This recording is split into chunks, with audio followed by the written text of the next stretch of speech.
Hello दोस्तों। और आप लोगों के सामने हम लोग कल थ्री फेज इंडक्शन मोटर के बारे में ही पढ़ रहे हैं अभी। तो कल रनिंग टार्क और स्टार्टिंग टार्क पढ़े कि रनिंग टार्क में रिलेशन क्या होता है, रनिंग स्टार्टिंग टार्क क्या होता है। स्टार्टिंग टार्क मैक्सिमम टार्क में संबंध पड़े, start running torque maximum torque में संबंध पड़े, मैक्सिमम टार्क के लिए कंडीशन क्या होती है, ये सब पढ़े। अब आज हम लोग चलते हैं ग्राफ टार्क और स्पीड और टार्क स्लिप के बीच में ग्राफ खींचते हैं, ग्राफ के बारे में जानेंगे। और उसके बाद अगर मेरी वीडियो अच्छी लग रही है तो लाइक और सब्सक्राइब करें, अपने दोस्तों का शेयर कीजिए, क्योंकि आप लोग जा रहे हैं किस गहराई से में छोटे से छोटा बड़ा बड़ा स्टेप जहां तक हमसे बन रहा हो वहां तक मैं पढ़ा रहा हूँ। बस आप लोगों से यही विनती है, आप लोग अच्छे से पढ़िए। तो आगे हम लोग देखते हैं टार्क स्लिप करेक्टरिस्टिक, टार्क और स्लिप। तो टार्क स्लिप का अगर करेक्टरिस्टिक खींचे थोड़ा सा, जो एग्जामों में भी पूछा जाता है।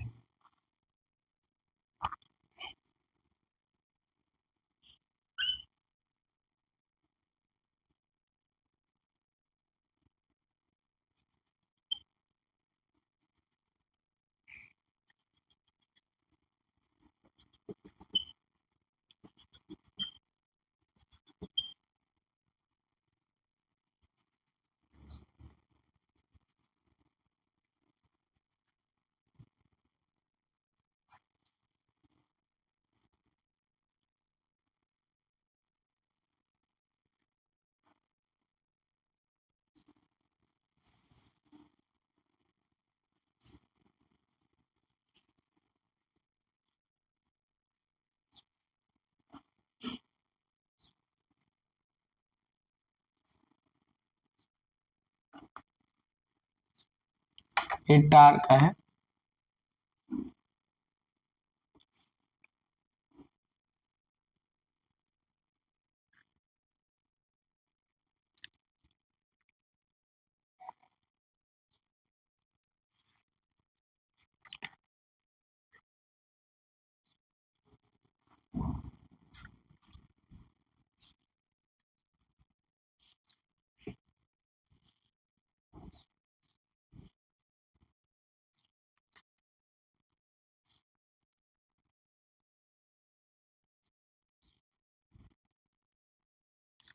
कभी कभी ये ग्राफ भी पूछ लेता है, तो हमको थोड़ा सा ग्राफ याद रखना पड़ेगा,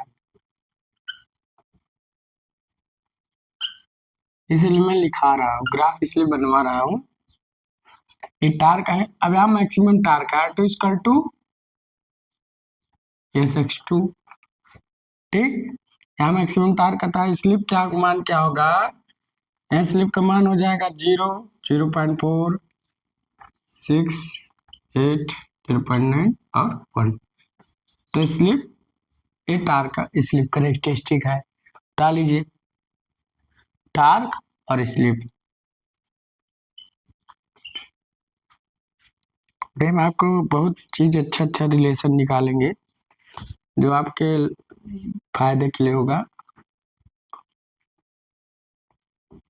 तो ग्राफ समझ गए होंगे।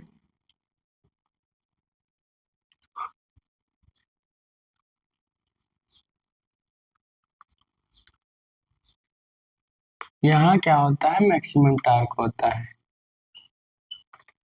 Maximum torque. और maximum torque breakdown torque equal होता है, इससे ज्यादा जाएगा तो मोटर ऑफ हो जाएगा, बंद हो जाएगा। अब इसी में अगर स्पीड का अगर हम लोग बनाएंगे तो इसी का अपोजिट हो जाएगा। ये थोड़ा सा करना है, नीचे बना लिए होंगे, सेम वही रहेगा। तो यहाँ क्या रखेंगे, 1, 0.9, 0.8, 0.6, 0.4 एंड 0। तो स्लिप परसेंट ऑफ एनएस, इस कंडीशन में इधर स्लिप 0 हो जाएगी, ग्राफ वही रहेगा, स्लिप परसेंटेज ऑफ एनएस। अगर इधर स्लिप बढ़ता है तो स्पीड कम होती है। तो इसको आपको याद रखना है। आपका एक ग्राफ है।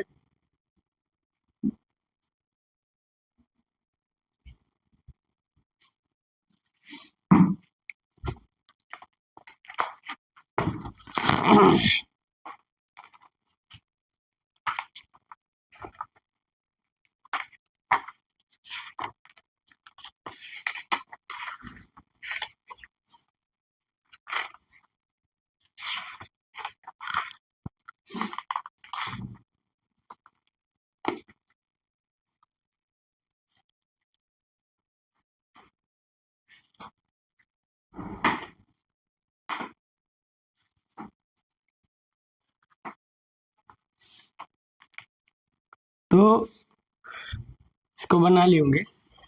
अब एक और हम लोग ग्राफ बनाते हैं, उसमें दोनों ग्राफ आ जाएंगे, टार्क और स्पीड भी आ जाएगा और टार्क स्लिप भी आ जाएगा। यहां से मान लीजिए आपका यहां से यहां तक टार्क है, ठीक, थोड़ा समझते हैं। तो यहाँ मान लीजिए हमारा ये मैक्सिमम टार्क होगा, यहाँ भी हमारा मैक्सिमम टार्क।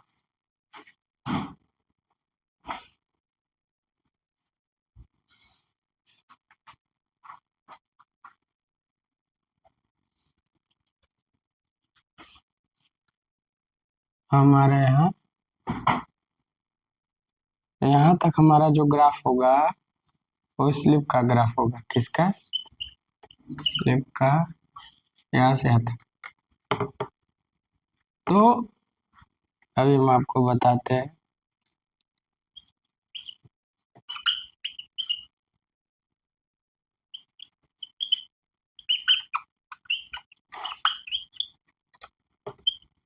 यहाँ स्पीड का होगा,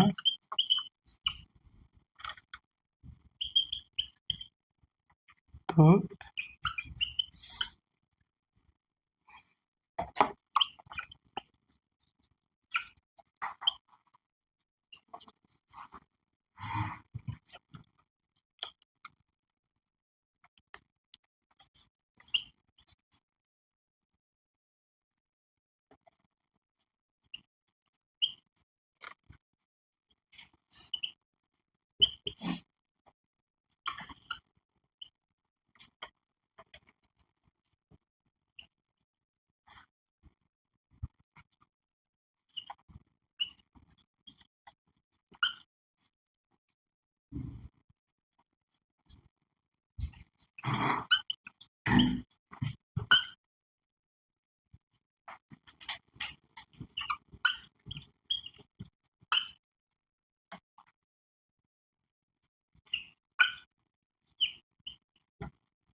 देखिए मैं आपको टार्क स्लिप और टार्क स्पीड, इसमें दोनों ग्राफ आ गया है।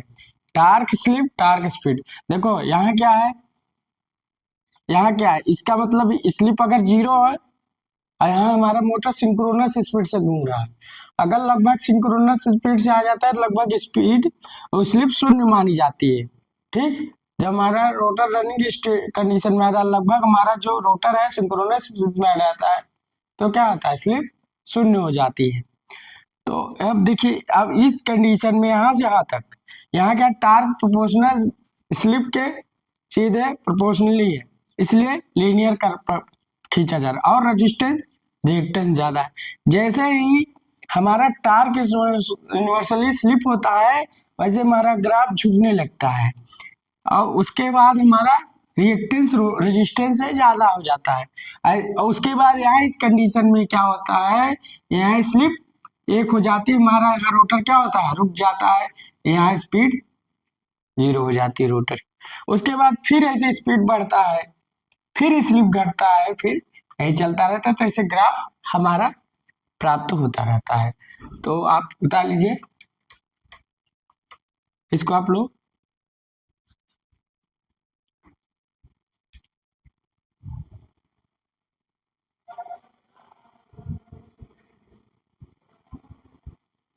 तो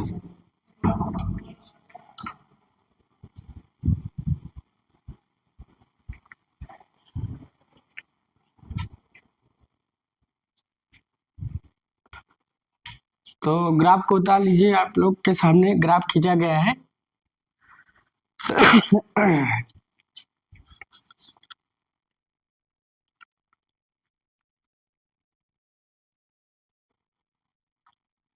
एक ग्राफ, तो जो थ्री फेज इंडक्शन मोटर का है, टार्क स्लिप और टार्क स्पीड का जो ग्राफ प्राप्त होता है रेक्टेंगुलर हाइपरबोला, कौन सा होता है लिख लीजिएगा, पूछता है रेक्टेंगुलर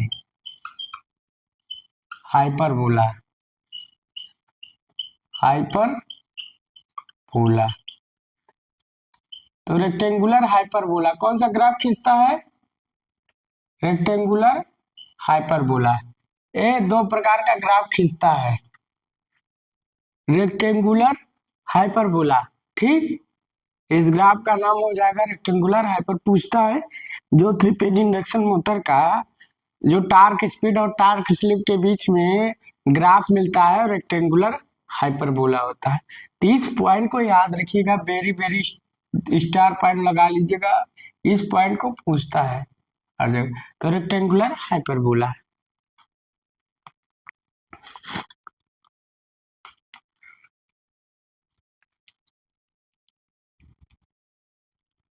तो ग्राफ बना लिए होंगे। अब कुछ इम्पोर्टेंट बातों पर हम बात करते हैं, इम्पोर्टेंट पॉइंटों पर। तो इसको मिटाते हैं, इस चीज को याद रखिएगा, टार्क अगर लीनियर है तो टार्क इनवर्सली एस, ऐसे है तो torque torque proportionally S, torque inversely S, ये सब याद रखिएगा। अगर इस पॉइंट पर है तो रिएक्टेंस ज्यादा, इस पॉइंट पर है तो रेजिस्टेंस ज्यादा या स्पीड, तो आपको सब याद रखना पड़ेगा। अब हम लोग चलते हैं, थोड़ा सा बात करते हैं कि हम क्या जानते हैं। हम थोड़ा स्लिप के बारे में जानते हैं। देखो टार्क, थोड़ा सा स्लिप की बात कर लेते हैं, केस या स्टार डाल लीजिएगा कोई भी, स्लिप की बात करते हैं। तो स्लिप क्या होता है, NS minus N are upon NS, ये होता है। तो कहीं कहीं स्लिप का फार्मूला पूछ लेता है, स्लिप क्या होता है, ITI में या डिप्लोमा में स्लिप का फार्मूला पूछ लेता है, NS minus N are upon NS. अब अगर हमारा रोटर क्या हो, स्टैंड स्टिल में हो, व्हेन क्या लिखेंगे, व्हेन रोटर क्या हो, when rotor stand still, stand still मतलब रुका अवस्था में, स्टैंड अवस्था में हो, तो N R equal to zero हो जाता है, रोटर की स्पीड जीरो हो जाएगी। तो उस कंडीशन में क्या होगा, एन एस, उस कंडीशन में क्या होगा, N S equal to N S, तो स्लिप का मान 1 होगा। तो जब हमारा स्लिप रिंग का, स्लिप रिंग यस का मतलब स्लिप रिंग आ रहा है, स्लिप रिंग मोटर, तो जब स्लिप रिंग का रोटर, स्लिप रिंग मोटर का रोटर जो स्टैंड स्टिल अवस्था में होता है, उस कंडीशन में यस का मान 1 होता है, याद रखिएगा, इंपॉर्टेंट पॉइंट है। दूसरा, व्हेन जब रोटर रनिंग कंडीशन में हो, व्हेन रोटर रनिंग कंडीशन में, किसमें, रनिंग कंडीशन में हो, तब क्या होता है, अगर रनिंग में है, रनिंग में है और लगभग सिंक्रोनस स्पीड पर है, N R equal to N S मान लेंगे, इस कंडीशन पे पहुंच गया, तब एस इक्वल टू क्या हो जाएगा, N S minus N S कर दो और एन एस, ये जीरो हो जाएगा, तो zero by N S equal to zero. तो उस कंडीशन में हमारा स्लिप क्या हो जाएगा, जीरो हो जाएगा, स्लिप क्या हो जाएगा और जीरो हो जाएगा। अगर स्लिप जीरो हो गया इस कंडीशन में, तो हमारा, हम जानते हैं टार्क प्रोपोर्शनल यस, तो टार्क हमारा 0 हो जाएगा। और टार्क प्रोपोर्शनल R2 और टार्क प्रोपोर्शनल E2 होता है, ये चीज जानते हो। तो हमारा उस कंडीशन में स्लिप 0 हो जाएगा और टार्क 0 हो जाएगा। उस कंडीशन में हमारा टार्क क्या हो जाएगा, 0 हो जाएगा। तो इस चीज को याद रखिए, एग्जाम में पूछता है। अगर हम लोड बढ़ा दें, अगला कंडीशन, इसको उतार लीजिए तो हम तो बताते हैं। उतार लीजिए थोड़ा जल्दी से करके, आज अच्छा अच्छा पॉइंट चलेगा।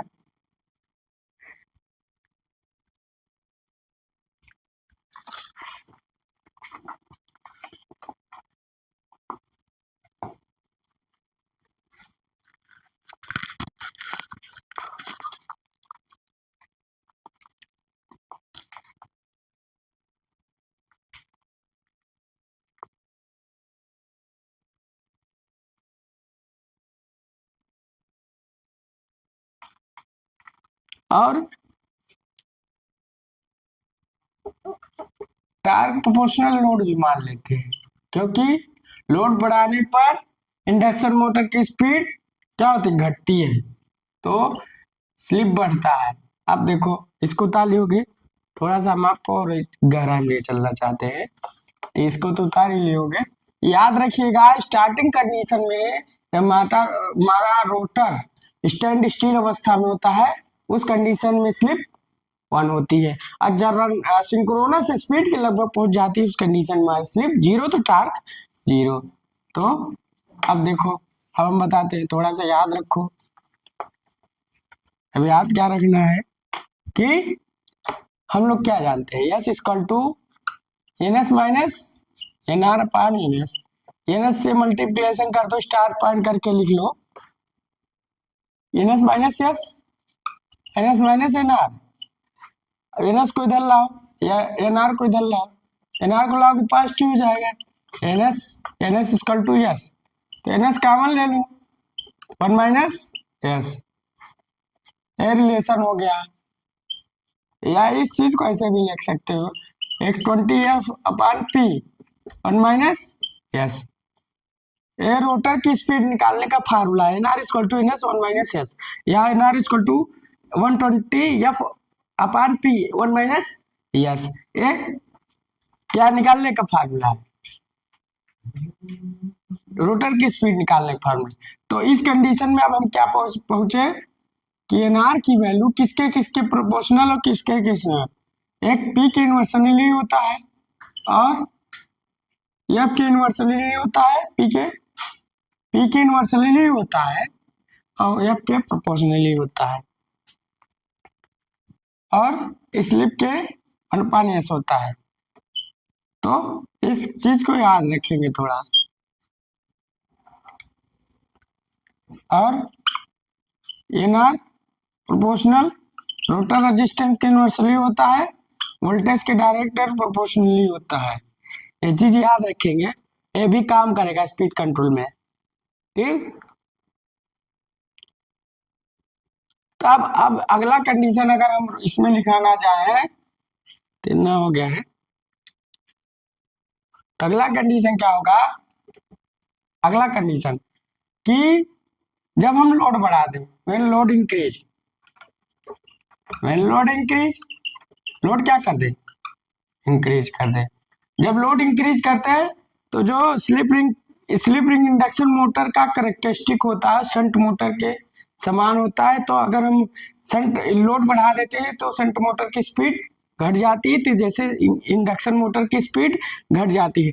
जब स्पीड घटती है तो क्या होता है, देखो एन इनवर्सली 1/s, स्लिप बढ़ता है और स्पीड घटता है।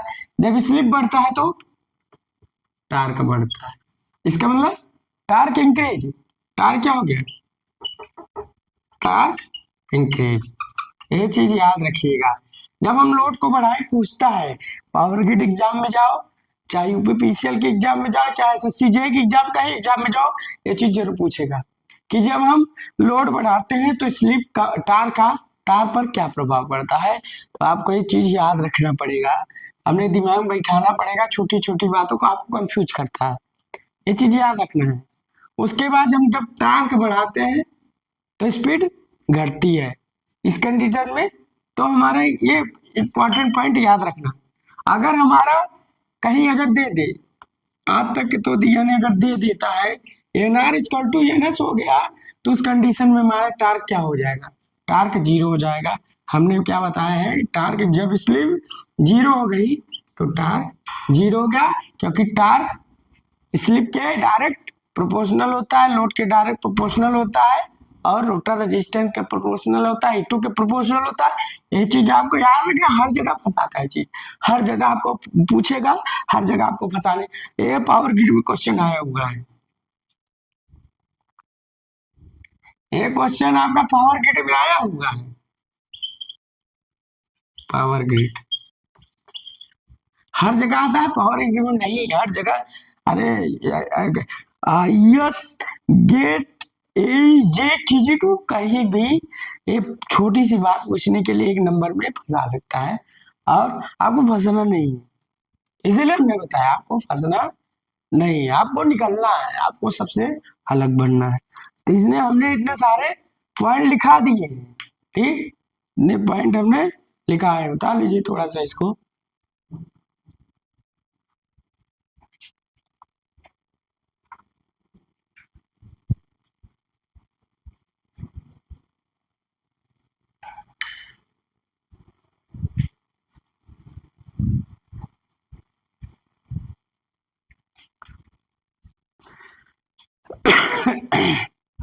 तो आज मजा आ रहा होगा पढ़ने में। तो छोटी छोटी बातें मोटी बन जाती है, आप इधर उठा लियोगे। याद रखिएगा N R equal to N S one minus S.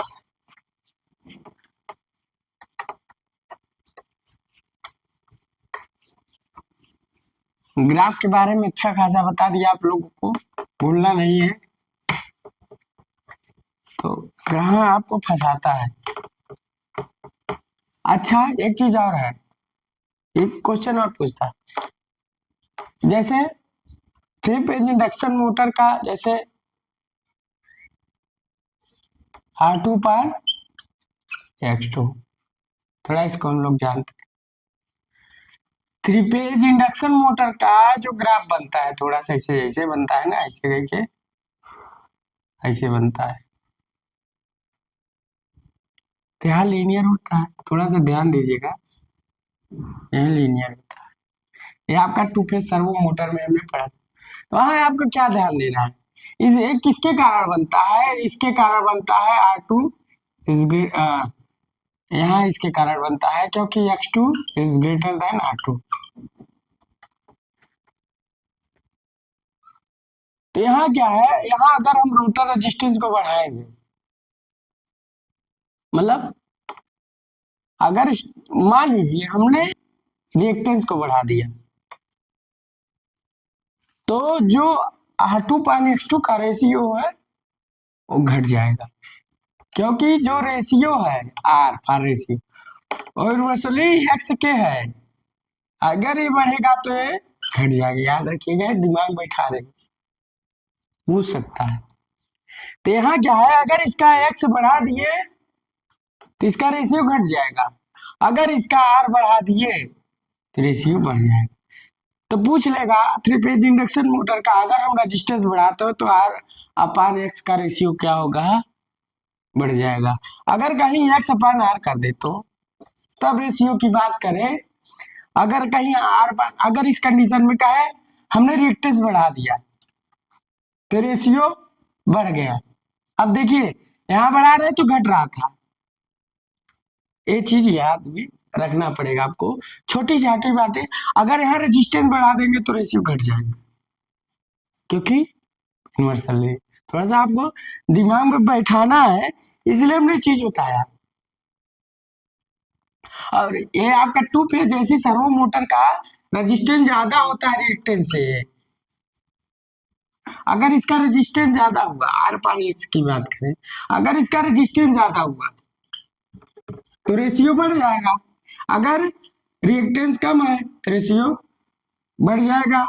अगर साइज यक्स अपन आर के केस में कर दे, यक्स अपन आर के केस में कर दे, तो अगर हम क्या करें, रेजिस्टेंस तो बढ़ा रहे हैं मगर रेशियो घट रहा है। ये चीज आपको याद रखना है। इन्वर्सली प्रोपोर्शनल आपको दिमाग में घुमाना है, और घूमना नहीं है, घुमाना है हमको, इसलिए हमने बताया आपको। छोटी छोटी बातें जो आपको हानिकारक बना सकती हैं, आपको चले जा सकते हैं। अब आगे चलते हैं। तो आपको आज समझ में आया होगा कि जो ग्राफ है प्राप्त हुआ कैसे हुआ, और आप लोग को समझ में आया होगा अच्छी तरीके से। तो आज हम लोग देखते हैं कि rotor copper loss rotor input के बराबर कैसे होता है, सब इसके बारे में लेसन बढ़ते हैं। तो हम लिखते हैं rotor copper loss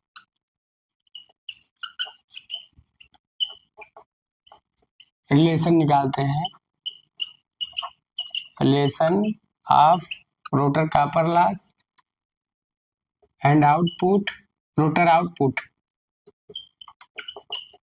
rotor output और एंड स्लिप और इनपुट, और किसके बारे में, तब इसी में आपस में रिलेशन निकालते हैं। देखो रिलेशन थोड़ा हम लोग कैसे निकालते हैं, या पावर फ्लो डायग्राम बना लेते हैं, आज कल निकालते हैं या निकाल ही लेते हैं। तो हम लोग निकालें कैसे, हम लोग क्या जानते हैं, rotor input upon rotor output plus rotor copper loss. एक चीज याद रखिएगा, रोटर में कॉपर लॉस होता है, आयरन लॉस नहीं होता, क्योंकि rotor frequency F S, rotor frequency क्या होता है, F R equal to S F, rotor frequency घट जाती है, इसलिए रोटर में कॉपर लॉस नहीं होता। उसके बाद रोटर इनपुट क्या होता है, रोटर आउटपुट, रोटर आउटपुट क्या होता है 2π/N बटे 60। अगर रोटर में कॉपर लॉस न हो तो रोटर आउटपुट रोटर इनपुट के बराबर हो जाए, लिखेंगे और रोटर कॉपर लॉस क्या हो जाए, 0 हो जाए, तो रोटर आउटपुट रोटर इनपुट के बराबर हो जाएगा, और N R equal to N S synchronous speed के बराबर हो जाएगी। तो रोटर इनपुट अपन 2π/N/s/T/60। अब हम क्या करें, रोटर कॉपर लॉस को इधर कर दो, क्वेश्चन 1 से फ्रामिक क्वेश्चन 1, फ्रामिक क्वेश्चन 1। अगर हम रोटर कॉपर लॉस को इधर कर दें, रोटर कॉपर लॉस, तो rotor copper loss rotor input and rotor output करें तो 2π/N/s/T/60 और माइनस 2π/N/R/T/60, तो किसके बराबर हो जाएगा, 2π/T/60 और NS माइनस NR हो जाएगा। इसको उतार लीजिए, तुम आगे चलते हैं। 1 मिनट का समय देते हैं, आप लोग उतार लीजिए। तो बहुत अच्छा है, आता है, इस पर न्यूमेरिकल भी आता है, अच्छी अच्छी बातें बताई जा रही है, आपको भूलना नहीं है। आप लोग को अपने दिमाग में ध्यान बैठा कर चलना है, लिखना है। उतार लीजिए।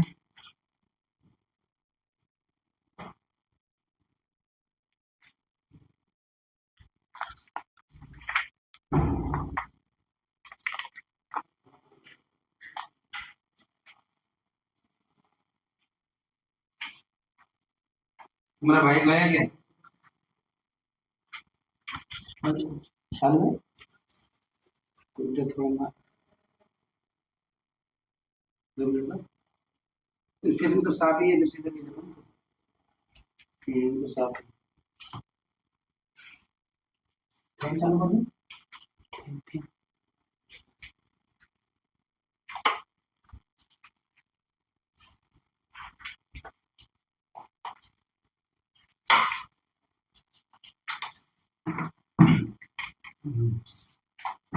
वो साड़ी आया भाई जाओ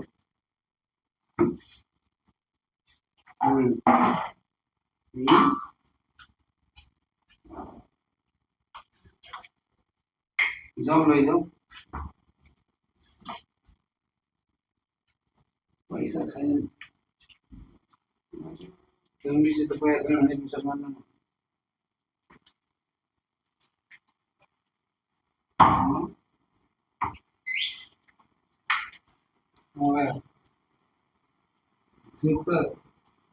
तो इसको उतार लिए होंगे आप लोग। तो अब हम लोग इसको थोड़ा मिटाते हैं, हम मिटाते हैं थोड़ा देखते हैं।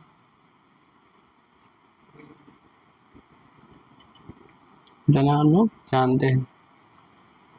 अब हम लोग क्या जानते हैं, अगर rotor input rotor copper loss अगर इक्वल कर दे, देखो रोटर कॉपर लॉस इतना है तो रोटर इनपुट क्या होता है, अगर डिवाइड कर दे तो rotor copper loss upon rotor input क्या हो जाएगा, 2 कट जाएगा तो क्या होगा, N S minus N R upon N S. ये किसके बराबर है, यस के बराबर होता है ना, तो हो जाएगा रोटर कॉपर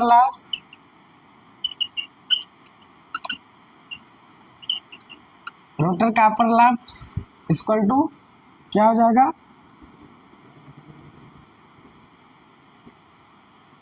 रोटर इनपुट। ये रिलेशन होता है, ठीक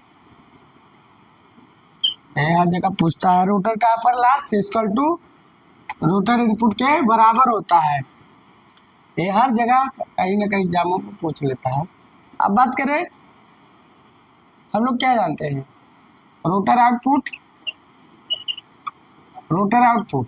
अपन कितना होगा, तो rotor input minus rotor copper loss कितना होगा, कॉपर लॉस। तो रोटर इनपुट तो वही रहने दो, रोटर कॉपर लॉस क्या होता है, यस रोटर इनपुट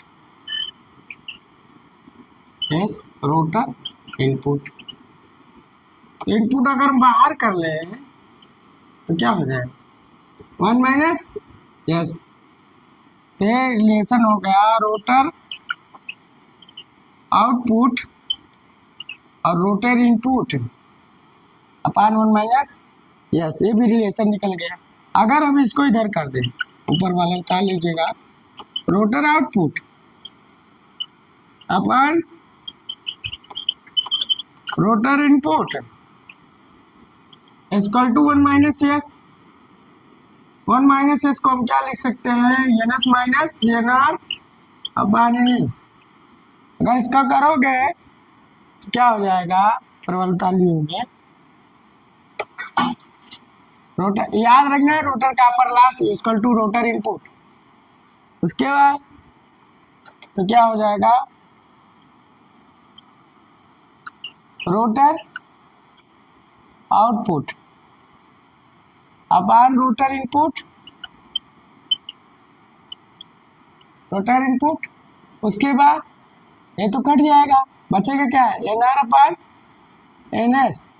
ऐसी को हम क्या लिखते हैं, दक्षता, इफिशियंसी क्या हो जाएगा, N R upon N S. ये चीज याद रखिएगा। अब उसके बाद लोग बात करते हैं, इधर उतार ली हो गए, उतार लीजिए जल्दी।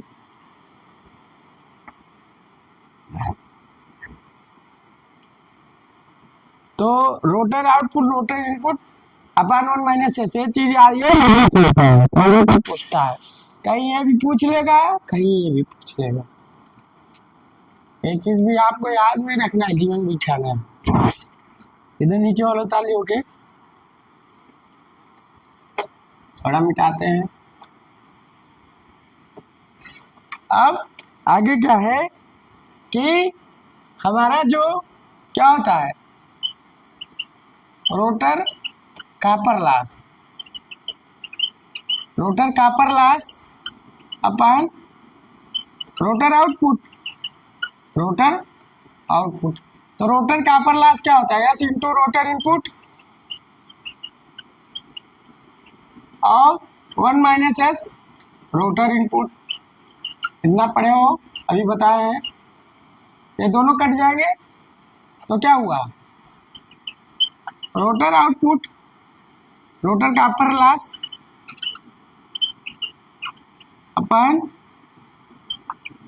Rotor output equal to S upon 1 minus S. ये भी मोस्ट इम्पॉर्टेंट है, आपको फंसाने के लिए पूछ सकता है, इसको उतार लीजिए। तो जो इम्पॉर्टेंट चीज़ है आपको मैं लिखा रहा हूँ। तो रोटर में कॉपर लॉस, रोटर का आउटपुट, रोटर के इनपुट -1 माइनस एस। रोटर का कॉपर लॉस रोटर इनपुट होता है, और rotor copper loss upon rotor output S upon 1 minus S होता है। अगर रोटर आउटपुट रोटर इनपुट पूछे तो आपको ये लिखना है। और एक चीज याद रखना है, स्टेटर आउटपुट रोटर इनपुट के इक्वल होता है, चीज याद रखें। ये चीज आपको याद रखना है, भूलना नहीं। ये चीज आपको याद रखना है, दिमाग बैठाना है, भूलना नहीं है कि रोटर का जो स्टेटर का आउटपुट होता है रोटर इनपुट के बराबर होता है। ये चीज आपको दिमाग में बैठाना है। इसको हम ऊपर वाला उतार लेंगे।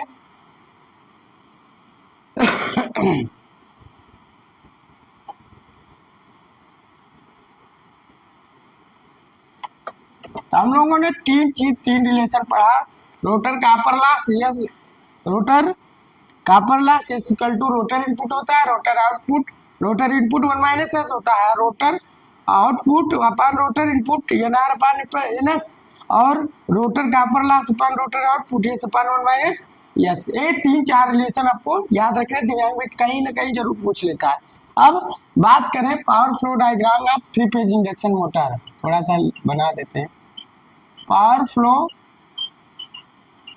Diagram of 3 phase induction motor. अब पावर फ्लो अगर हम डायग्राम बनाए थोड़ा सा पावर फ्लो डायग्राम, तो क्या होगा, motor input equal to stator input हो जाता है, याद रखिएगा थोड़ा। अगर stator output upon equal to rotor input के बराबर हो जाता है, इसके रोटर इनपुट, तो ये आपके इस पर 2 हो जाते हैं। इसमें एक रोटर कॉपर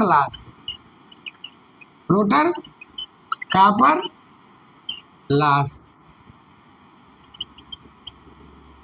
अरे रोटर ग्रास आउटपुट, रोटर कहीं पूछ लेता है, रोटर ग्रास आउटपुट, रोटर का आउटपुट या ग्रास आउटपुट एक हुआ, यह equal to rotor mechanical power develop, rotor mechanical power develop. अब इसकी बात आई तो स्टेटर लॉस हो जाता है, क्या हो जाता है, स्टेटर लॉस हो जाता है।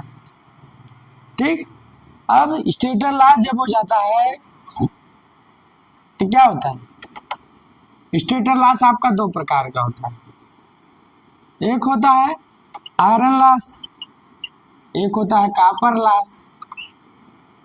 अब कॉपर लॉस वाइंडिंग में होती है और आयरन लॉस कोर में होता है। ये दो प्रकार से होती है, एक हिस्टेरिसिस, एक हिस्टेरिसिस।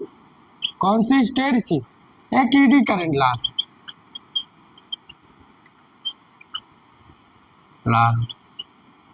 एक चीज याद रखिएगा, और हिस्टेरिसिस की बात करें, देखो देखो हमने गलत कर दिया, यहाँ से थोड़ा करेंगे। स्टेटर लॉस आपका दो प्रकार से हो गया, एक मैकेनिकल और एक इलेक्ट्रिकल। इलेक्ट्रिकल में दो हो गया।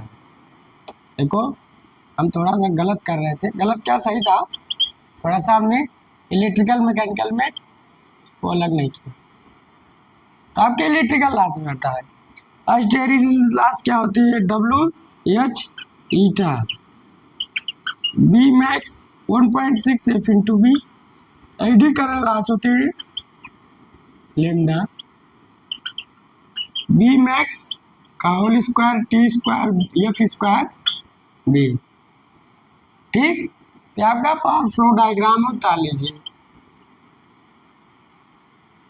तो याद रखिएगा, जो मोटर का इनपुट होता है वो स्टेटर का इनपुट होता है। मोटर का इनपुट स्टेटर के इनपुट के बराबर होता है, मगर मोटर स्टेटर का आउटपुट रोटर इनपुट के बराबर होता है। और आपका स्टेटर लास्ट में दो होता है, मैकेनिकल इलेक्ट्रिकल। इलेक्ट्रिकल में दो होता है, आयरन कापर, कापर में वाइंडिंग लॉस, आयरन में कोर लॉस, कोर में दो हिस्टेरिसिस ईडी। आपका है पावर फ्लो डायग्राम। कहीं रोटर ग्रास आउटपुट पूछ ले तो रोटर आउटपुट पूछता है। डाल लीजिए आप लोग। तो आप लोग को ये बताना जरूरी था, इतना को समझाना जरूरी था, जो कि हर जगह एग्जामों में पूछता है, कंपटीशनों में सवालों में पूछ लेता आपको और जा सकता है। तो आपको भागना नहीं, आपको लड़ना है, आपको मुसीबतों से लड़ना है। भागने का कोई तो सवाल ही नहीं होता कि भाग के जाओगे कहाँ, जाओगे जाओगे तुम, भाग के जाओगे कहाँ।